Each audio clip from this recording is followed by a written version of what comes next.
Hi, welcome to the Quipster Film Review Podcast. My name is Vince Leo. I am the film critic for the website Quipster.net. I invite you to check out almost 3,900 film reviews at that website, Quipster.net, Quipster.net. Lights Out is today's film that I'm going to be reviewing. It is a low-budget horror film. It cost about $5 million in the production budget. It definitely has made more than that at the box office, taking in about 4 times that much just in its opening weekend alone.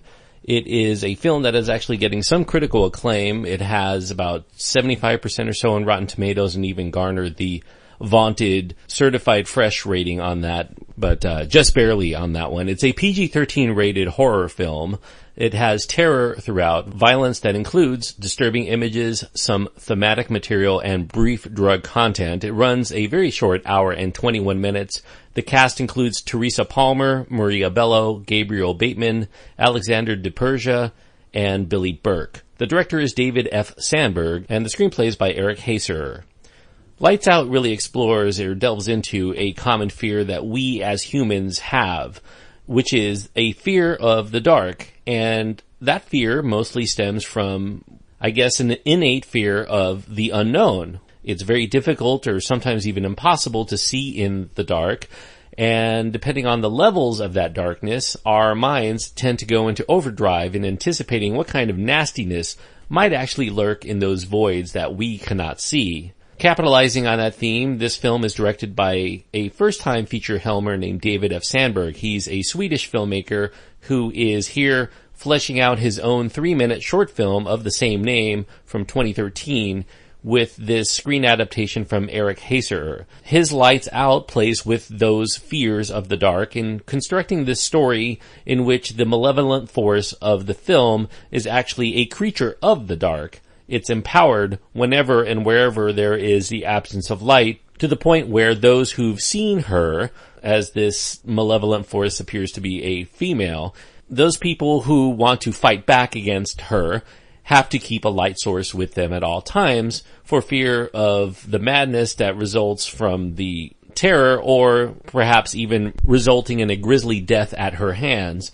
The main story of Lights Out involves a dysfunctional family. They're particularly in dire trouble now that the depressed mother named Sophie, played by Maria Bello, has begun to exhibit signs of mental illness that she thought her medications had all but completely eradicated. We learn that Sophie's first husband has been missing under mysterious circumstances and none of the family know what happened to him. Though we do get to see that hubby number 2 at the beginning of the film is actually brutally murdered by this supernatural force while he's in his workplace, although there's barely even a mention of this event from the family afterward, curiously. It's basically completely forgotten somehow by this family. Sophie's daughter, who's a long-suffering but very estranged from her mother nowadays, named Rebecca, played by Teresa Palmer. Rebecca no longer chooses to visit Sophie now that she's taken a turn for the worse, and that leaves Sophie's young preteen son named Martin, played by Bateman, in a very vulnerable spot. He's all alone with his mentally sick mother and this entity that she's always talking to in the shadows. As Martin begins to see this entity for himself, he begins to reach out for help. His half-sister Rebecca reluctantly gets thrust back into her family issues that have haunted her for many years now because she experienced many of these things when she was living with Sophie. And eventually that leads to her having to get to the bottom of the jealous evil presence that's in the house that her mother is calling Diana, who lives and kills in the dark recesses of the house, and as we learn in the beginning of the film, other places.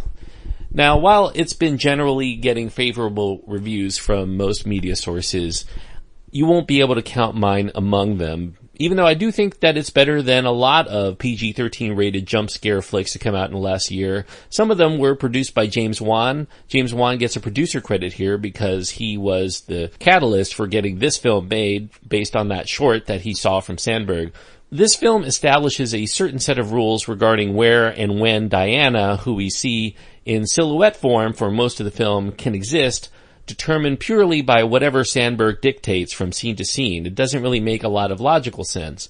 Diana never seems to leave the house to attack the family members when they might be most vulnerable, which is they wouldn't have known that Diana cannot really leave the house, or they would have assumed that, and gone somewhere else, and Diana could have easily dispatched them there, but yet she remains in the house. But we've already established at the very first scene of this film that Diana is at the husband's place of employment far away in the prologue to the movie. So obviously Diana can pretty much exist anywhere there's darkness, I would imagine, from that scene, but it's never really mentioned what the actual parameters are. And this brings up another issue with many horror films in recent years, which is that families involved in the hauntings seem to be almost like they're trapped in their own little universe that exists outside of our own. Their houses seem to be free of a lot of history, except to reestablish family through pictures or drawings, and that's certainly in play here. There are external characters that get into this story, so there is the semblance that this family exists within a known universe, but they seem to be only in the film to serve a vital purpose for the plot. Do any of these characters have friends? We never see anybody randomly call or even pop by. Their neighbors never hear the perpetual screams that seem to be coming from within the house next door. Police do get involved at some point in this film, but, they basically are just there again as part of the props for the plot. So this entire film features locales and characters that only feel like idealized sketches of reality instead of real life, and that can be a little bit frustrating in trying to take this film at all seriously. As with many other horror films too, the story requires complete obliviousness to obviousness. Here we see the opening scene that I mentioned. The father's on the phone while he is confronted by a shaken coworker who Diana has shown herself to for reasons that really are still mystifying to me. She tries to warn him that there's someone or something in the building and he should definitely be wary. He impatiently tells her while he's still on the phone that he needs to continue this call and to basically buzz off. And as soon as she's gone, he spends all of 3 seconds wrapping up that phone conversation that just could not wait and hanging up. I mean, couldn't he have just told his coworker to wait a few seconds and he would have known exactly what to be aware of? But of course, the film necessitates that he not know what actually is out there. So just another one of those mindless things that they put into this movie to establish the malevolent force out there. One other thing that kind of irked me, and this is incidental, and this will vary as far as whether it even impacts you at alone. There's a lot of product placement here, and it's particularly obnoxious when you know that this is a film that's made for Warner Brothers Studios. As such, we see Warner Brothers properties all over the place, all over the house. We get DC Universe characters, there are posters, there's action figures depicting Superman and Batman, and the Justice League, which coincidentally happen to have an upcoming movie, all over the young boys' room. In the older half-sister's house, there's the heavy metal act Avenged Sevenfold, who happens to be one of the heavy hitters from the metal department from Warner Brothers. They get prominent poster placement in that apartment, though the band, coincidentally has been trying to leave the label in recent months. I wasn't really quick enough to see what the band is that appears on a cell phone. The screen of a character who uses it as a light source shows the name of a band as if he was listening to their music probably at some point. And so we see basically another ad here. I don't know what the band is, but I would wager to guess that it's one that's also affiliated with Warner Music. There are some elements still, even though I'm nitpicking here, that are refreshing. For one, the main female protagonist, Rebecca, is not that kind of innocent, virginal goody-goody that we typically see in horror films. Rebecca here is a metalhead. She doesn't really see the need for a committed relationship of any time with the opposite sex. She's willing to engage in casual sex without any necessary promise for more. Certainly that's something that's not seen very much in these kinds of movies. Her most long-lasting of these recent hookups is her current boy toy that we see, Brett. He's also quite a novelty in horror cinema. He's this wannabe boyfriend. He's used primarily for light comic relief in this film. Brett values more than just sex with Rebecca, and he wants to pursue something real, even trying to get his foot in the door proverbially by leaving one of his socks in Rebecca's clothes bureau, and that it is promptly rejected. So that's something you don't typically see. I would have liked to have seen more of those character touches to at least make these characters seem somewhat real. At 81 minutes, Lights Out is, at the very least, it doesn't stay beyond what's necessary for the film. Even if you're not really swept up in the standard horror movie developments, if you happen to be a fan of these kind of jump scare horror movies, this is definitely not the worst of its type. There are lighting effects here that are pretty cool. I'll give it that much too. The film features a pretty good cast assembled on its very low $5 million budget. Sandberg does show a lot of promise in putting together some tension in his horror moments, even if the buildup could have been much better than what's eventually delivered. But unfortunately, the thin story elements are the main liability. They merely serve us only that information necessary to deliver standard booga booga jump scares that only a complete neophyte to horror would not see coming.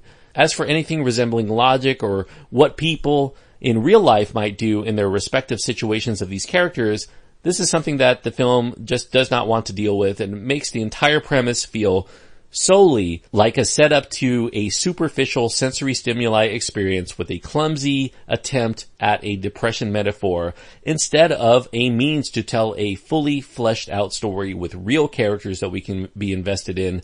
That's something that could have taken what ends up being kind of a gimmicky horror thriller into something that more than just genre fans could relate to. So as quickly vanishing from the mind as the Diana character is from one's vision, once you emerge from the darkened theater back into the light outside, you won't be leaving the lights on after seeing this tepid attempt at terror. I'm giving Lights Out 2.5 stars out of 4, and 2.5 stars on my scale means that I think it's a mediocre film. It's pretty much run-of-the-mill as far as I'm concerned in terms of horror films. Those of you who've been listening to my show for a while will probably know that I'm not a very strong proponent of superficial horror. I know that a lot of people enjoy just going into the movie theater and experiencing jump scares from beginning to end. But for me, I like to follow a story that's interesting. I like to see characters that I'm invested in, and that, to me, really actually makes me afraid. The jump scares that are in this film, or pretty much any PG-13 horror-rated film that does not invest in characters or its story, is really boring to me because I can see those things coming. I know they rely on a lot of shrieking music and tricks of light and darkness in order to scare us. If I took the story of Lights Out and I related it around a campfire to a bunch of kids, they probably would laugh at me because it's not that scary. So I cannot recommend Lights Out, unfortunately, even though it's more competently made than most of its ilk. It's still another example of it, though. Thanks everyone for listening. I hope that you enjoyed this review. If you do, I do encourage you to check out some of my previous podcast episodes and find out what else I think about some movies that you may have seen over the last year and a half or so. Just search for the Quipster Film Review Podcast. While you're there, feel free to leave a review after you've listened to a few episodes. It definitely helps get the word of mouth out necessary to make this podcast worth continuing. Also, if you happen to be a longtime listener for the show, the best way that you can support this show is to actually support it monetarily, and that you can do that by going to patreon.com/Quipster and leaving a pledge. I'm not asking from anybody more than $1 a month. And for that $1, you get about 15 or 20 new films reviewed within the course of that month. So pretty cheap as far as I'm concerned, but it makes a big difference in terms of how many movies I can see, and also keeping up with the audio quality of the show as well as the hosting to be able to deliver these podcasts to you on a mostly daily basis. Until next time, thanks everyone.